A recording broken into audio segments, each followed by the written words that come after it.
Wow.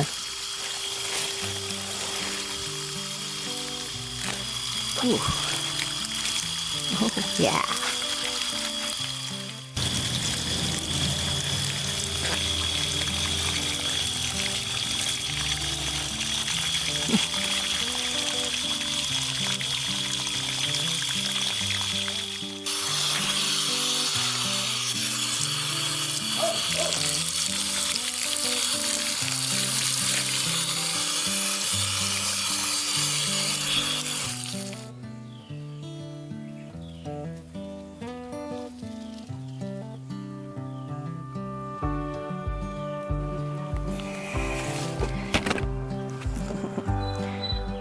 That is a beautiful beet.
A beautiful good afternoon to you from Hopalong Hollow. This is Jerry, and I am literally sitting in the middle of the little traditional colonial herb garden.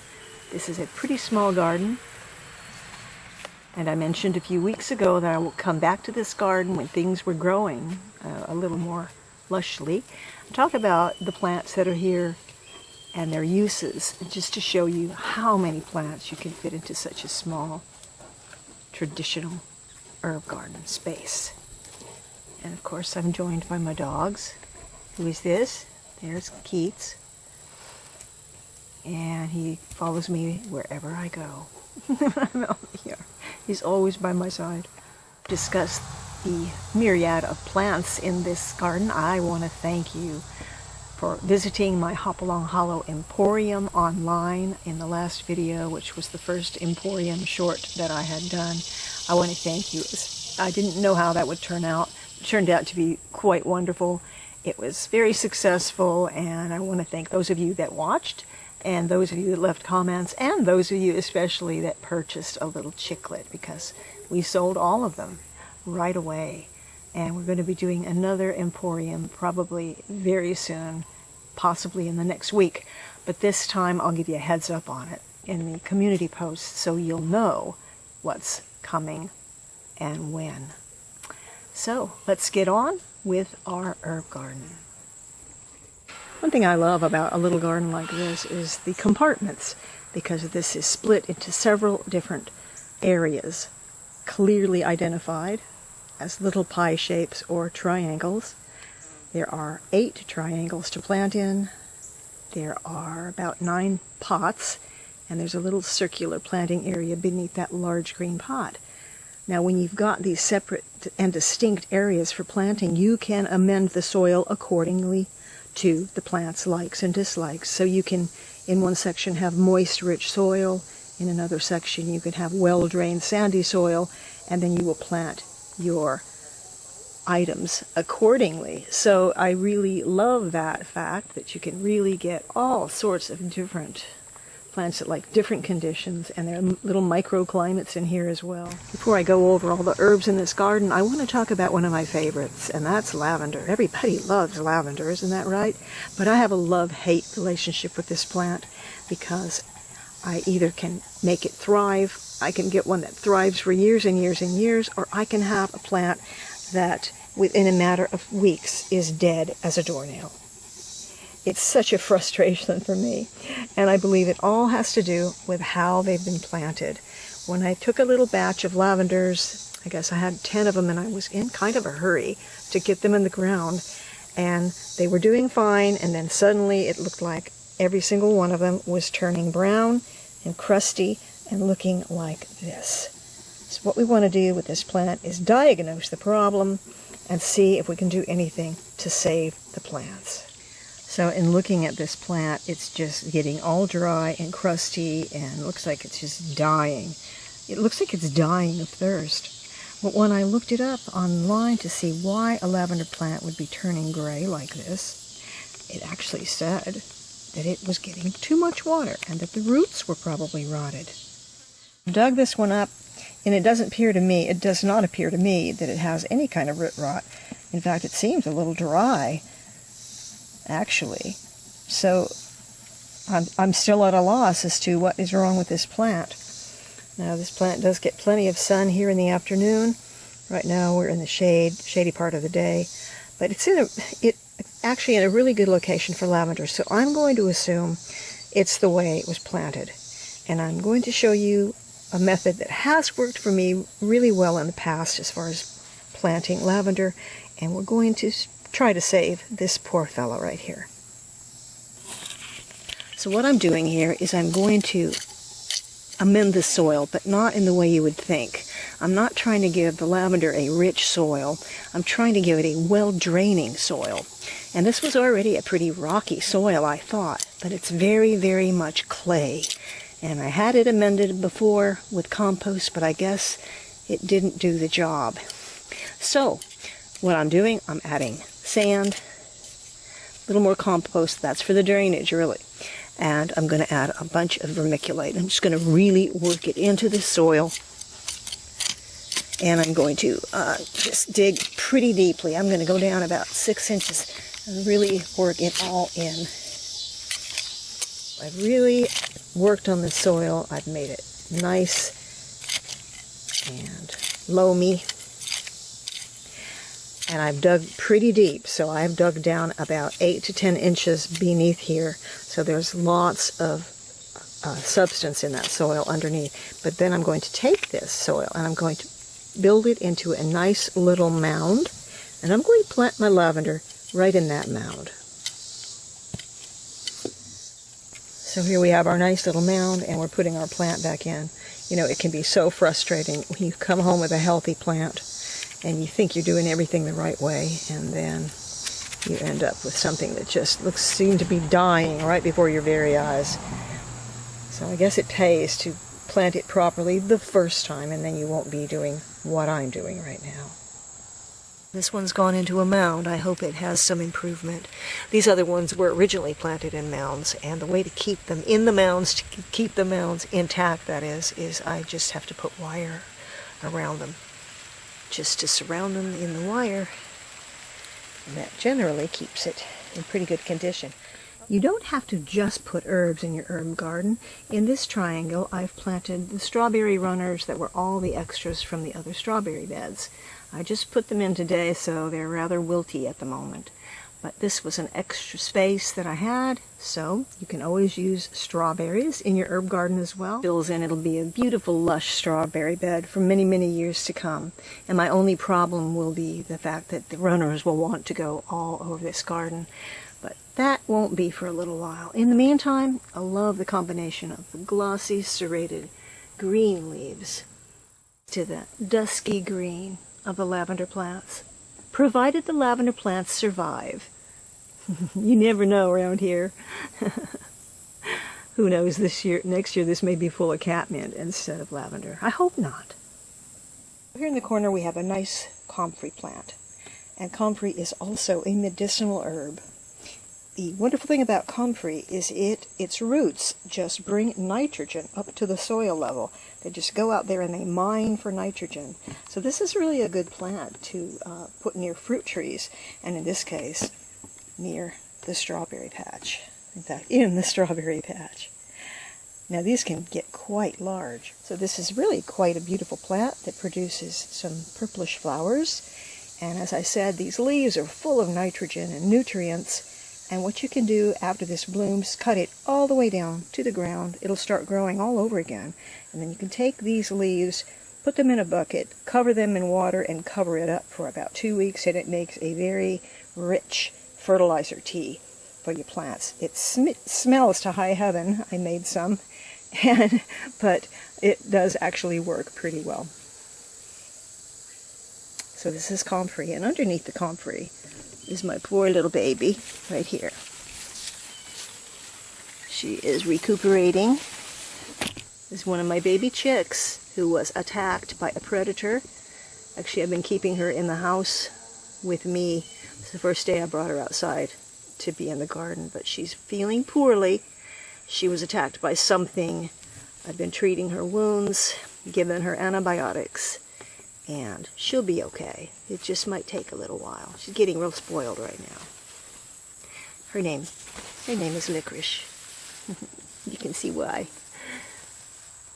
Some of the basil in here with the strawberries because it likes a moist, rich bed. And so this was particularly livened up with a lot of compost in this bed here. Basil is a culinary herb. It can be used fresh, or it can be hung and dried and then crushed and put in herb containers. It's also wonderfully fragrant. I love to bring this in the house and just put it in a vase because it's just got the most remarkable scent ever. Triangle of the Colonial Herb Garden. We have several different herbs. We have comfrey once again. We've got Greek oregano, and we've got lamb's ear, which is also an herb. Refer to my little notebook here to remind me. It's great to keep some notes when you're planning, especially a colonial herb garden, so that you can plant the items in the same bed that like the same conditions. And that's what I've done here. So the lamb's ear, which is a beautiful decorative herb, it's wonderful for making flower arrangements. It's great for dried flowers. It also makes a beautiful wreath. And this plant will go through the winter here. This plant, for me anyway, is still green in the wintertime. These I took that were babies from another garden, seed that had just been planted by the mother plant, and then I just transplanted them into this bed. As far as the oregano, this is also a perennial herb, which is culinary. You can dry these herbs and you can hang them upside down and dry them, and then you can use them either fresh or dried over the winter. These also prefer a light, well-drained soil. They are also used for making dye, and they are medicinal as well.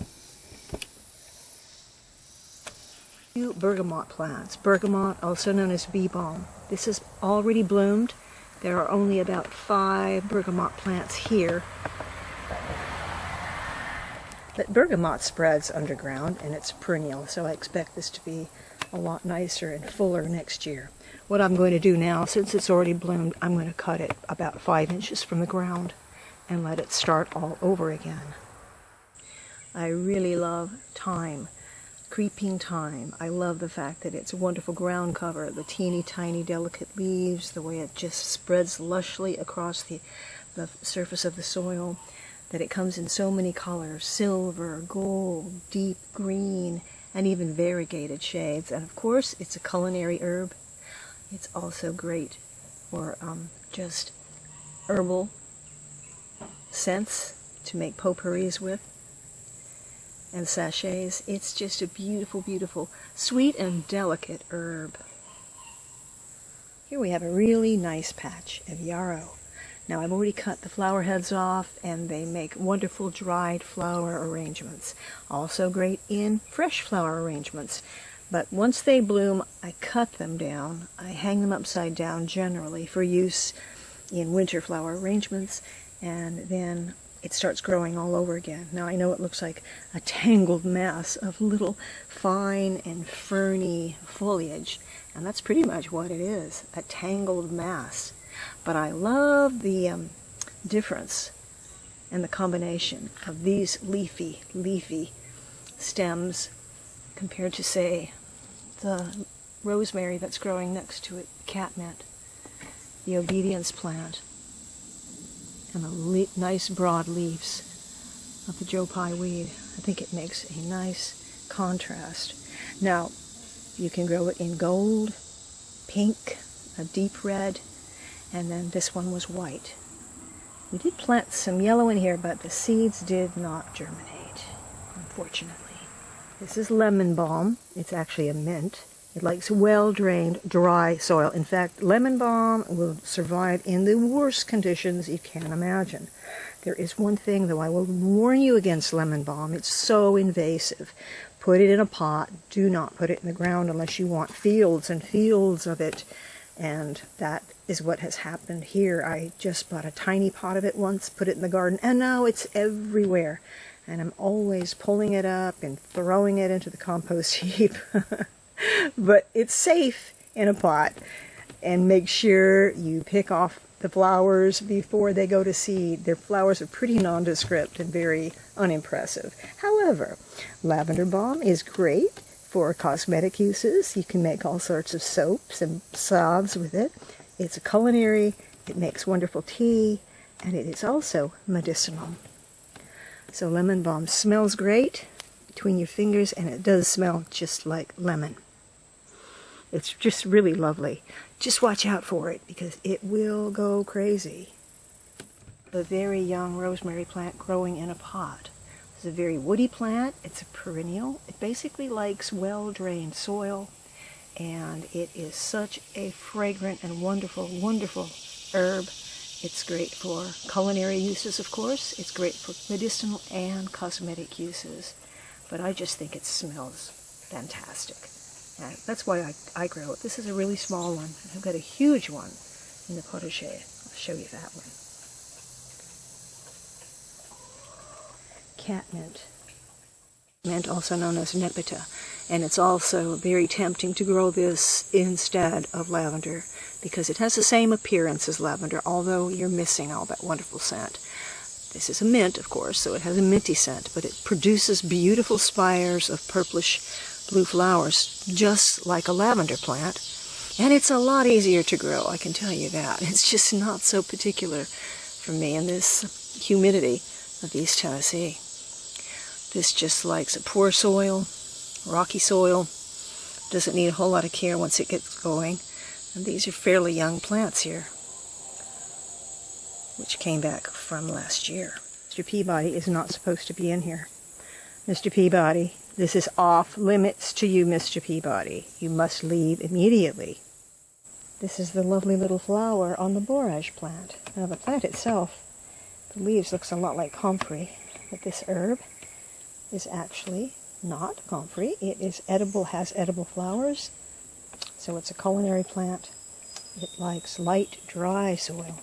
So I planted it with some Russian sage, and these tiny things coming up are little blue sage plants. Got a lot of sage over here. This is the section that's really, really hot. Planted directly into the soil from seed, and they're easy to grow. They are annuals, so they will not come back, but they will drop seed. So you can just leave them to drop their seed, or you can collect these little flowers and eat them. And that's what I'm going to do.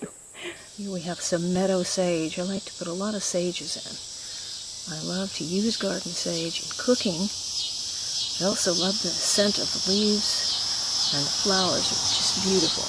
So some blooms on this meadow sage called Maynite. But this is an older plant from last year. Normally what happens is that after it blooms, I cut it way, way down, as you can see, almost to the ground like this. And then it starts to leaf up again, which you can see a little more clearly from this one. And this one is starting to leaf out again, and then it will bloom again. And I've noticed that all sages will do this. So after my sage blooms, I cut it way, way down at about 5 inches from the ground, and then give it another start, and then it'll bloom a second time in late summer. This is Joe Pye, and this is a dwarf Joe Pye. May not seem like a dwarf because it is about 4 foot tall, but an original Joe Pye, a wild Joe Pye, of which we have many growing out there in the meadow. They could be 12, 15 feet tall. Look at these little solitary bees here. Oh, they're so pretty. They're kind of an iridescent greenish gold.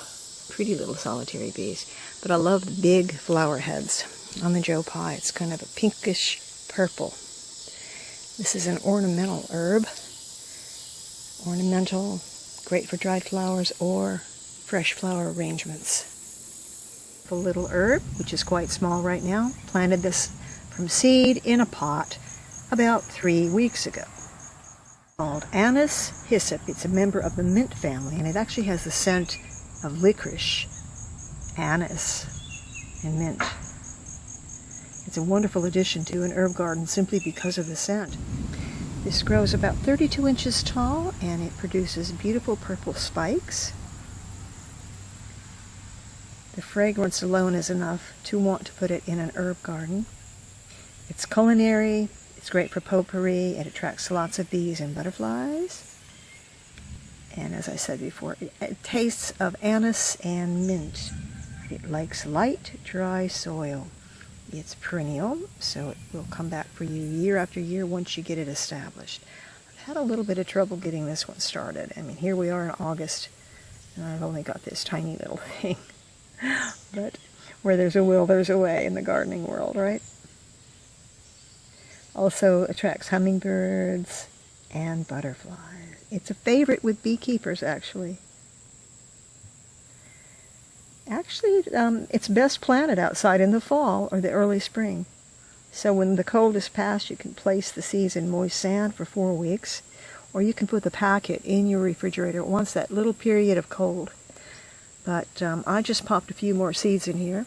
I know it's late summer. It'll be autumn before you know it. And there's a lot of things, a lot of seeds that you can plant in the autumn. This is one of them. I would be remiss if I did not show you nasturtiums for an herb garden. Herb gardens are wonderful to add a little extra splash of color because most everything in an herb garden is usually green. without very showy blooms and blossoms. But here, if you can add some oranges and yellows and reds, even a buttercup yellow, which is another lovely nasturtium, or apricot, to your herb garden, that is an added plus. So here you can eat the leaves. You can also eat the flowers. They are really beautiful to throw into a salad because it just adds that splash of color. And their taste is a little peppery, so they're very nice. They actually like average, well-drained soil. I had mine in a pot, and I drowned them because there was no drainage in the bottom of the pot. Little did I know. I had to actually pull these out of another garden just to show them to you. And you can't really have an herb garden without some chives, even if it's just a tiny pot. They're also great as a nice little hedge, but they're culinary and they are delicious. You can do them dry or fresh. They also produce beautiful flower heads, little lavender purplish flower heads that are great for dried flowers or fresh flower arrangements. And of course, these are wonderful in soups and salads and smoothies, and just for a little garnish on a stew or a quiche. These grow quite easily from seed, and you should just continually reseed them every couple weeks. And they like moist, rich soil. I actually have these growing in more abundance in the potager, but I think they're pretty in a little pot. Sitting here with that lemon balm.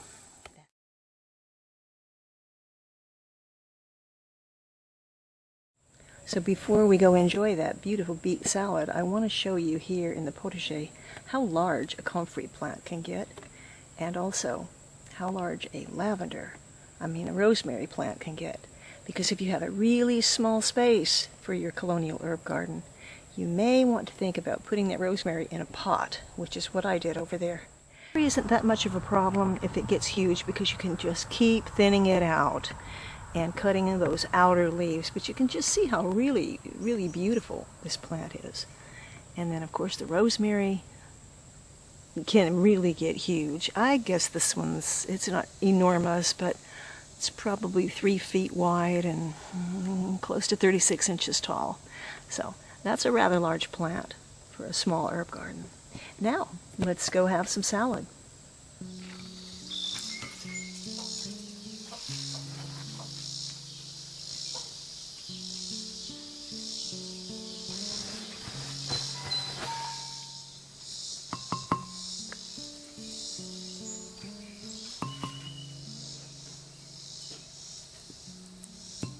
Is my husband's fantastic guacamole, which is great on this French bread.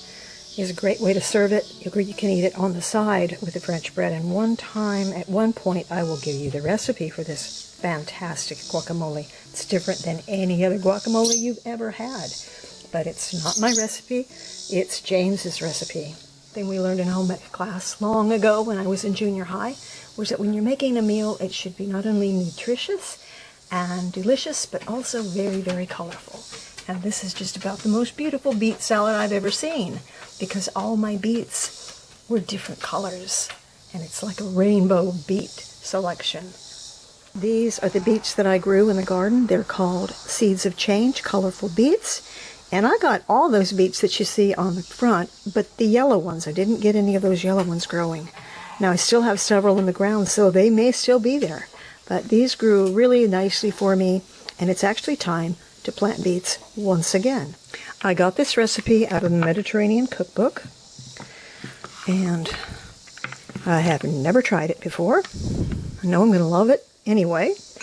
Now, the recipe called for arugula, for your green, but I'm out of arugula at the moment, so I just used some really crunchy baby greens that I had.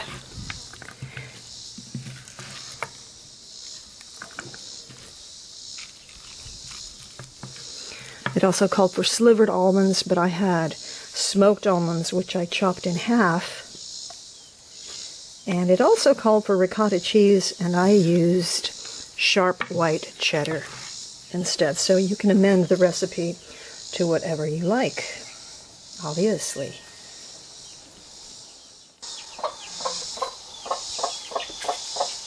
Oh dear, I've got chiclets under the table. And let's dig in to this beautiful salad. I'm the only person in my household that ever liked beets. And normally I would pickle the beets, as I said before, but I will wait for the next batch to do the pickled beets. And I'm the one that gets to enjoy them all winter because nobody else wants beets around here. Just as I was about to end that food segment, my camera went out, the battery went dead, and so I'm here the next day to finish this off with our tea of the week. This was sent to me by my friend Deborah, and this is from Trader Joe's, and it is called Mango Chili Black Tea. This is quite a strong black tea.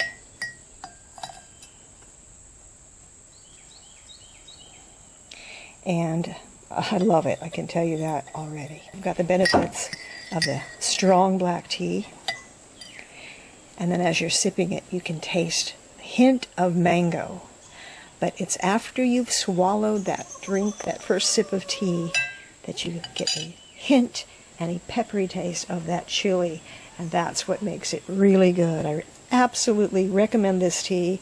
Now, I've looked it up on Trader Joe's website, and it says they've discontinued this tea. But that's okay because other companies are carrying this.